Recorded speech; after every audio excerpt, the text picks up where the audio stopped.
মাশাআল্লাহ মাশাআল্লাহ তুমি আবার যদি তুমি যাও কুড়ি টাকা তোমার তুমি সেই জায়গাটির নাম হয় চুপ করতে আমার বড় ভাই ডাকলো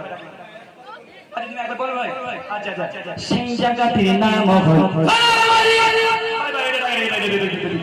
হ্যাঁ আমার তোরে ভাইকে খুঁজিয়ে গুড়ি গুড়ি রোবন আরে বাবা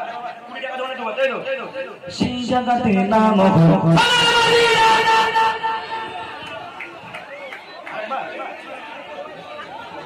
দুবার বলে প্রতি কেমন হয়